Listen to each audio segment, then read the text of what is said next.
When Gabriel Jesus first arrived at Arsenal in the summer of 2022, the Emirates Stadium buzzed with excitement. The Gunners had just secured a striker from Manchester City's star-studded squad, a player with Premier League experience, a trophy cabinet most footballers would envy, and a reputation for hard work and flair. Fans saw him as the missing piece in Mikel Arteta's puzzle, the clinical number 9 Arsenal desperately needed to end their years of mediocrity. But 2 seasons later, the debate rages on. Is Gabriel Jesus the striker Arsenal needed, or has he become just another experiment in the evolution of Arteta's high-octane system? Let's rewind. Arsenal had been searching for a world-class striker for years. Since the departure of Robin van Persie in 2012, they had tried a carousel of forwards: Olivier Giroud, Alexandre Lacazette, Pierre-Emerick Aubameyang. While Aubameyang briefly lit up the Emirates with his electric pace and lethal finishing, his departure left Arsenal without a focal point.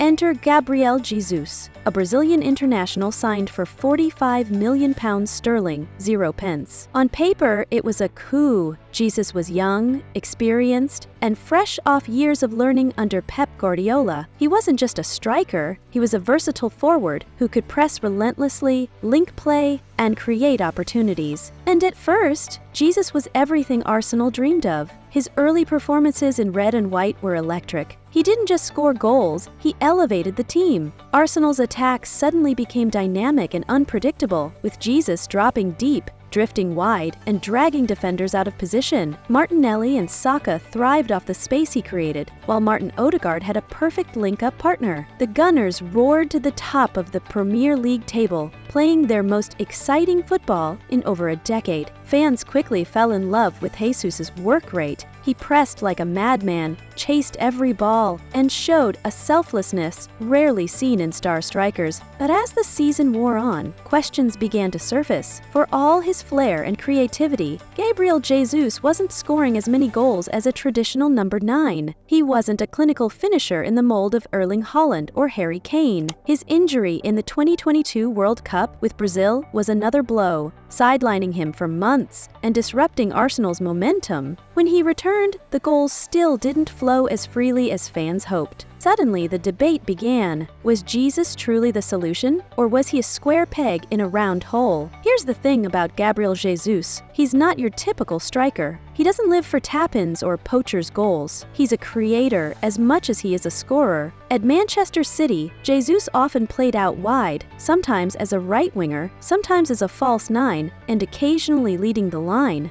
Guardiola praised his intelligence and adaptability, but that versatility meant he never quite nailed down one role. At Arsenal, Arteta has deployed him as a number 9, but with a twist. Jesus is not meant to be a Haaland-esque predator. Instead, he's the heartbeat of Arsenal's attack, initiating pressing traps, linking midfield to attack, and opening space for the wingers. Yet, numbers don't lie. Jesus' goal tally has not been spectacular. In his first season, he scored 11 Premier League goals. Not terrible, but not the kind of return you'd expect from a £45 million sterling, 0 pence striker leading a title charge. Some fans have grown frustrated, arguing Arsenal need a more clinical striker to take them to the next level. Names like Ivan Toney and Victor Osimhen are constantly linked, fueling speculation that Jesus may not be the long-term solution up front. But dismissing Gabriel Jesus purely on goal stats misses the bigger picture. Arsenal's resurgence has been built on collective play rather than individual brilliance. Arteta's system doesn't rely on one player banging in 30 goals. Instead, it spreads the load across the front line.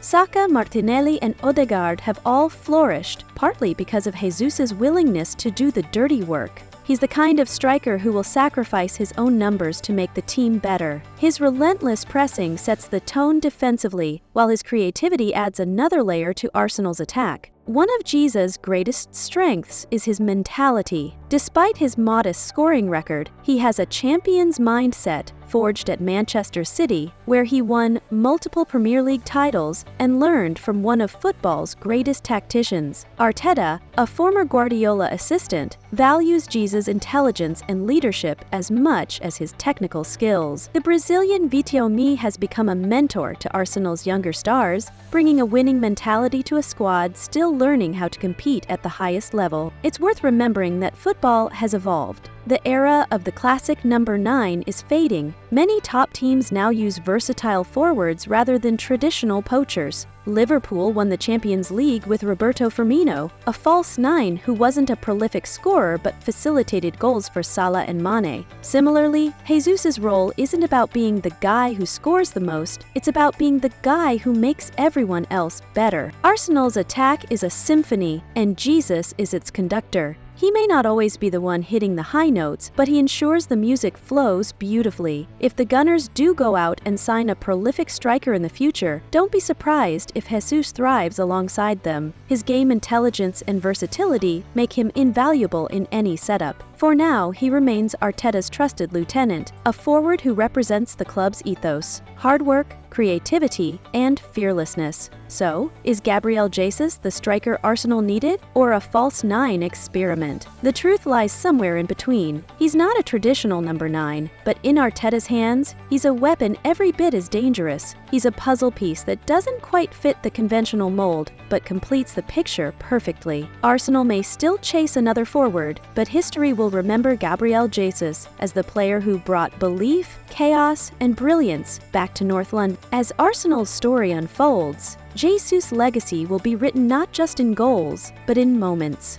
The dazzling dribbles, the relentless pressing, the clever assists, and the infectious energy that lifted an entire team. And if you're one of those still doubting him, just remember, sometimes the most valuable players aren't the ones scoring the goals, but the ones who make them possible. If you enjoyed this deep dive into Gabriel Jesus' Arsenal journey, hit that like button, subscribe, and drop your thoughts in the comments. Should Arsenal stick with him as their main man, or go all in for a traditional number 9? The debate is far from over, and you won't want to miss what happens next.